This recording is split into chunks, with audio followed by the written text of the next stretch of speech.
श्रीसूक्तम्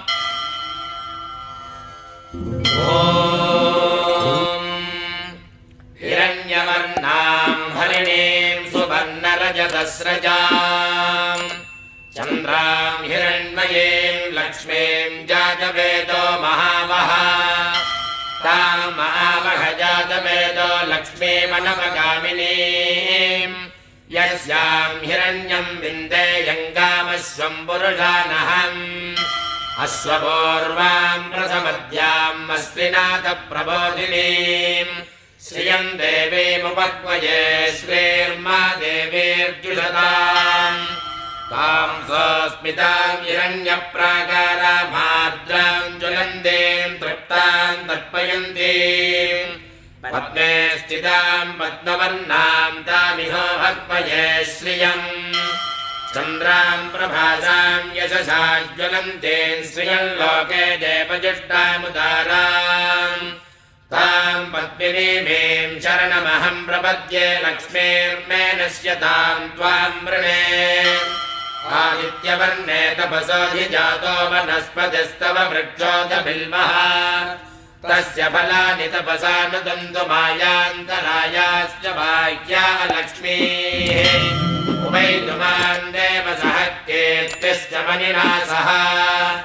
प्रागुर्भूतोऽस्मिराष्ट्रेऽस्मिन् कीर्तिवृद्धिं ददातु मे क्षुत्तिनाशामलान् ज्येष्ठामलक्ष्मीर्नाशयाम्यहम् अबोधिमसमर्जं च सर्वाण्यण्डत मे गृहात्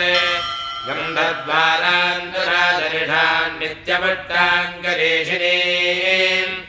ईश्वरीं सर्वभूतानां तामिहो भक्वये श्रियम् मनसः काममागोतिं वाचः सत्यमसीमहे पशूनां रूपमन्नस्समयश्रेश्रयतां यशः कर्दमेन प्रजा भूता मयि सम्भव कर्दमा श्रियं वासय मे कुले मातरं पद्ममालिनीम् आपसृजन्तश्चिक्तानि चिक्लेतवस मे गृहे निज देवीं मातरं श्रियं वासय मे कुले आर्द्रां पुष्करणीं पुष्टिं सुवर्णां हेममालिनीं सूर्यां हिरण्मयीं लक्ष्मीं जातवेदो महावः आर्द्रां यक्करणीं यष्टिं पिङ्गलां पद्ममालिनीं चन्द्रां हिरण्मयीं लक्ष्मीं जातवेदो महावः तां महावः जातवेदो लक्ष्मीमनवगामिनीं यस्यां हिरण्यं प्रभूतं गावो दास्योऽस्मान् विन्देयं पुरुषानहम् महादेव्यै च विद्महे विष्णुपत्न्यै च धीमहि तन्नो लक्ष्मी प्रचोदयात्।